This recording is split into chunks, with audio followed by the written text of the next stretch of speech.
What wokeism really means, what woke really means. The key to understanding wokeism lies within my personality disorder called obsessive compulsive personality disorder. I think woke means irrational or erratic behavior on the left or within, left leaning voters. Um, what to say? I think woke means irrational, erratic behavior on the left. People being overzealous in their advocacy, quick to judgment, or not being able to accept other people's opinions besides their own. A part of OCPD is being very opinionated. The way in which it's explained online is putting things into right or wrong with little or no margin between the two. Sometimes this can get in the way of interpersonal relationships and can also create problems with social interaction. This leads to people with OCPD being very opinionated. Now, I'm not saying that all these people have OCPD, but sometimes people can have singular negative behavioral traits, or that's what I call it anyway, or other psychological effects that might be taking place. The reason why cancel culture happens is because of a psychological effect that I've identified called overlearning. Overlearning is when you learn so much about politics and you learn so much about online discrimination that when you hear someone spread a little bit of misinformation or they say something that's seen as bigoted, people automatically get pissed off and angry. And this is the reason why I think cancel culture happens. Why cancel culture happens in colleges and universities. It's down to overlearning. Now I'm going to go into, defining words and creating alternative definitions of words. Right then. When you redefine a word, it has to correlate to the original definition in some way, shape, or form. When it comes to what woke really means, it's got to mean one thing specifically. It cannot have like 10 different definitions. You have got to pick just one. When it comes to word redefinement theory, when you create an altered definition of a word, in order for it to make logical sense, it has to correlate to its original definition in some way, shape, or form, in order for it to count as an accurate or like a proper alternate definition of a word. Woke cannot mean forced diversity in games because that doesn't correlate to the original definition. So therefore, it is illogical. But if you were to say that woke means to learn and learning is good, but to learn too much can be bad, then that makes logical sense, and that brings meaning to the word woke. Originally, woke means to learn about something, as in to be awakened to the truth or awoken to the truth. So if you were to create an alternative definition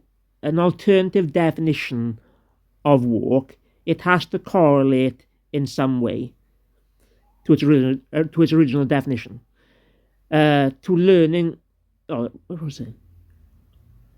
So if you were to create an alternative definition of a word, it has to correlate to some way to learning about something in some way, shape, or form.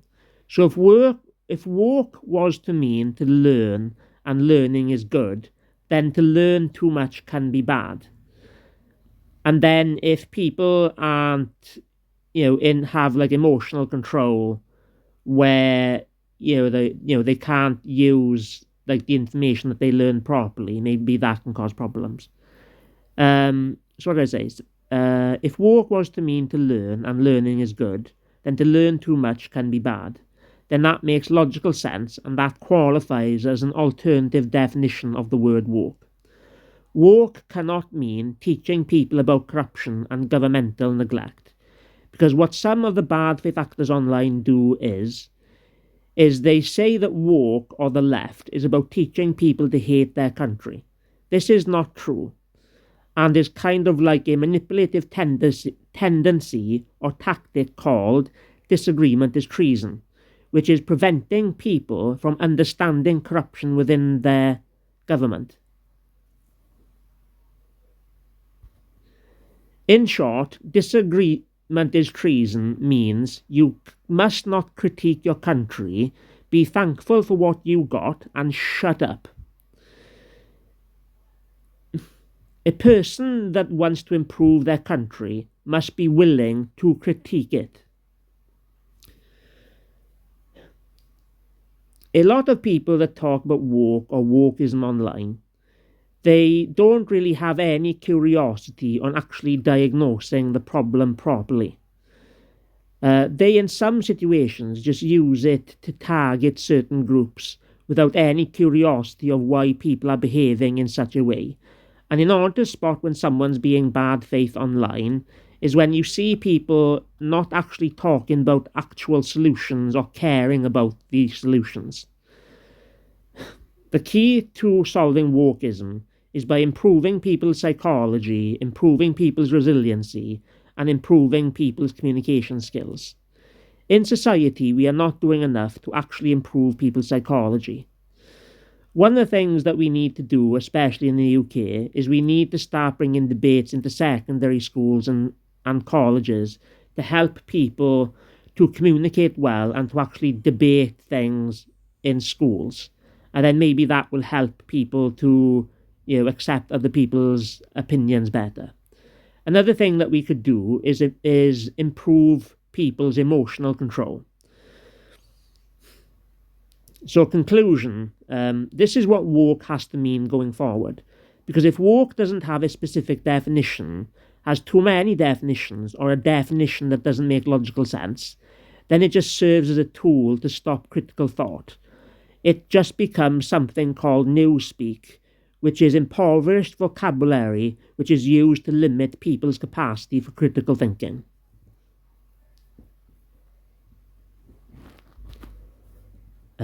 I tried to explain this the best I could from like a true centrist perspective.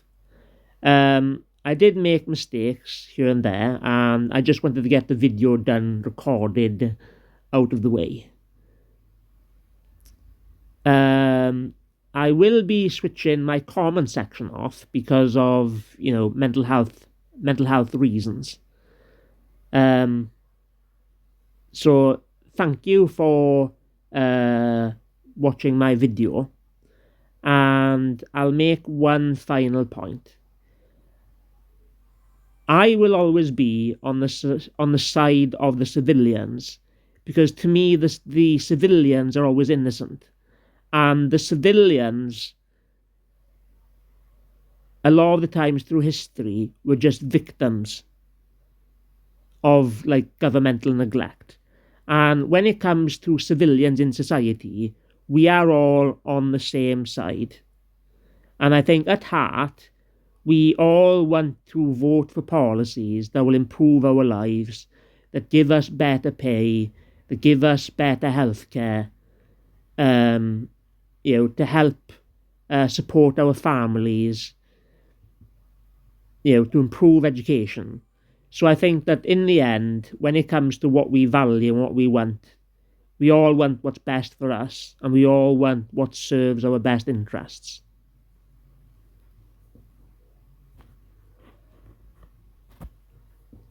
I decided I'm going to include something else as well about, how do you vote? If I was to ask a question to someone, or do you actually know how to vote, or do you know how to vote properly? They would probably say, yeah, you just go to a voting booth, you tick for the candidate that you want, and then you put it through the box, and then boom, Bob's your uncle, and you're done. That's not actually how you vote. Not properly, anyway. The way in which you vote properly, and this is something that they should really be teaching in schools, what I call political literacy, is that when it comes to voting in an election, what we should all be doing is, and to vote properly, is what we do is we go on to every party's website, and it's our responsibility to read through every party's website to see exactly what promises they're offering and what policies that they advocate for.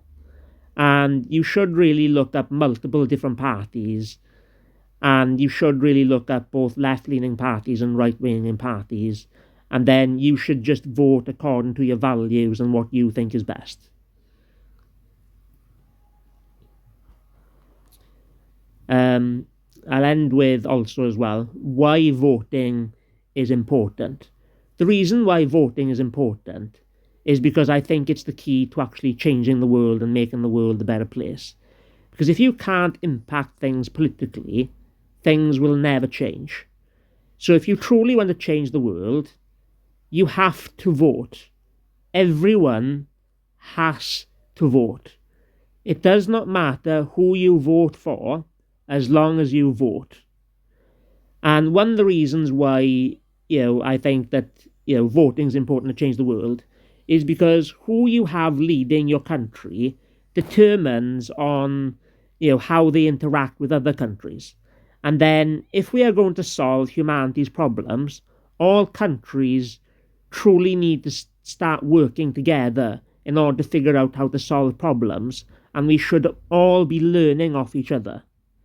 Because if we as a society, as a planet, don't start learning from each other and cooperating with each other and figuring out together how to solve problems, the world is not going to become a better place.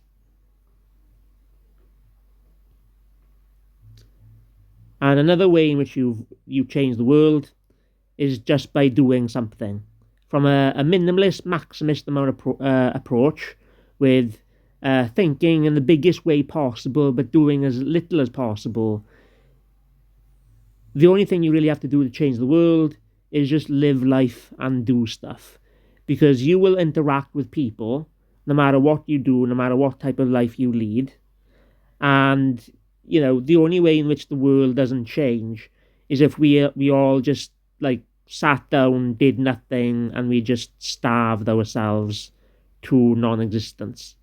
So as long as you are a living being and you are a living person and you're committing to actions and you're interacting with people around you, you are contributing to the changing of the world.